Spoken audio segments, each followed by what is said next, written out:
असदुद्दीन ओवैसी पहुंच गए हैं जहांगीरपुरी। ये तस्वीरें आप देखिए जो इस वक्त टीवी स्क्रीन पर आपको नजर आ रही है। आपको बता दें, लगातार इन तस्वीरों के जरिए आप समझिए कि किस तरह की राजनीति इस देश में आगे बढ़ रही है।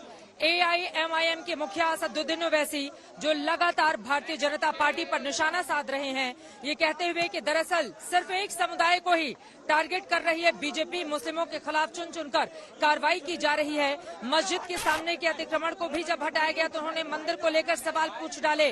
ये तस्वीरें असदुद्दीन ओवैसी की आपके सामने है जहांगीरपुरी। इस वक्त वो पहुंचे हुए हैं। आपको बता दें कि यहाँ पर सुरक्षा के पुख्ता इंतजाम भी किए गए हैं। हिमांशु मिश्रा हमारे संवाददाता जुड़ चुके हैं ज्यादा जानकारी के साथ। हिमांशु, ओवैसी किन लोगों से मुलाकात कर रहे हैं, क्या है उनका आगे का कार्यक्रम और यहाँ पर पहुंचने के पीछे का क्या है मकसद ओवैसी का? वो पहुंचे हैं जाहिर तौर पर उन लोगों से मिलने जिनके आज अतिक्रमण जो हुआ था, जो टूटा है, उनसे मिलने के इरादे से वो पहुंचे हैं। लेकिन वो जब हमने उनसे बात करने की कोशिश की तो अभी हम उनसे बात नहीं कर पा रहे हैं चित्रा। और उनका सीधा मकसद है कि जिस तरीके से आज जेसीबी बुला करके और तोड़फोड़ हुई है, उसी के बाद ये प्रोग्राम बना था उनका। और हम अभी उनसे बात करने की कोशिश करते हैं चित्रा, लेकिन जिस तरीके की पुलिस की तैयारियां हैं उसे देख करके हमें अंदाजा लगा सकते हैं कि क्या जो बैरिकेड जहां पे हमें रोका गया है वहां पे आगे जाने दिया जाएगा या नहीं जाने दिया जाएगा। ठीक है, तो ये हम बात करने की कोशिश करते हैं अगर हम पहुंच पाते हैं तो चित्रा। और जब जो जितने भी विक्टिम्स हैं जो अंदर, जो खास करके C और B जो ब्लॉक है उधर की तरफ, वहीं पर जो मैक्सिमम विक्टिम्स हैं, क्योंकि उन्हीं की दुकानें थी जो बाहर की तरफ थी। इसके अलावा कई सारे ऐसे लोग थे जिनकी रेहड़ियां भी जो रोड की तरफ पड़े हुए थे, उनको भी तोड़ा गया है। तो पुलिस ने पहले ही ये तय कर लिया था कि किस रास्ते से ओवैसी पहुंचेंगे और कहां तक उन्हें जाने दिया जाएगा। इसको लेकर के बातचीत चल रही थी और तमाम क्या हो गया सर, क्या हुआ सर, क्या आपको जाने नहीं है? हम जामा मस्जिद गए अभी, इससे आगे हमको पुलिस जाने नहीं दी।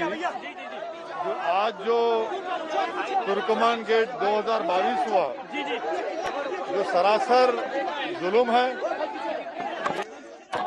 विजिलेंटी जस्टिस के मिसाल है और बगैर नोटिस दिए इन लोगों को तोड़ना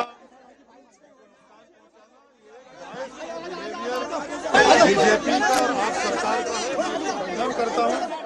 और सुप्रीम कोर्ट का टाइमली स्टेटस को है, वरना तो बर्बाद हो गया। अभी तो कितने दुकानों को तोड़ दिया आपने।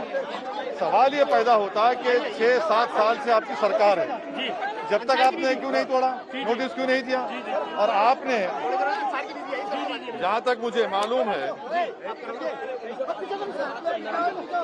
26/11/2021 को अमित शाह ने डिक्लेयर किया कि 85,000 स्लम डेवलपर्स रेगुलाइज किया हमने अनऑथराइज को। तो इन लोगों को क्या है, आप अनऑथराइज कॉलोनीज को रेगुलाइज कर दिया, अगर ये हैं तो इनको भी रेगुलाइज करिए ना। ये कौन सी बात है कि निकाल कर फेंक देना इनको?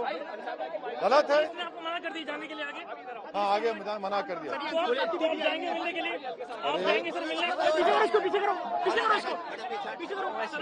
अभी तो आए देखने, कल फिर देखेंगे क्या करना है।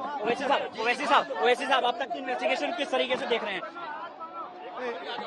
इन्वेस्टिगेशन क्या है? अगर पुलिस ने खुद कहा है कि परमिशन नहीं दिया यात्रा के लिए, तो यात्रा कैसे निकली?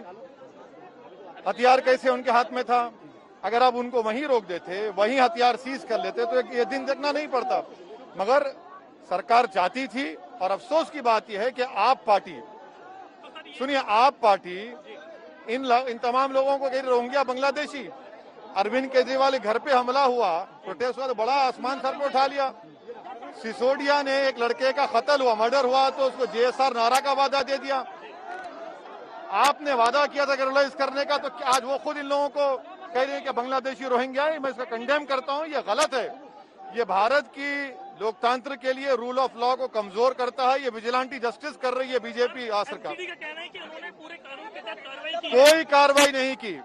बीजेपी के नेताओं ने लेटर लिखा, मेयर ने कहा कि अपराधी हैं, इनका घर तोड़ देंगे, घर तोड़ दिया आपने, उनका कारोबार तोड़ा। लोग परेशान है, यहाँ पर लोग परेशान है। लोग ने उनका रोजी छीन लिया, आपने रोटी छीन ली उनके हाथ से, आपने। गलत हुआ ये।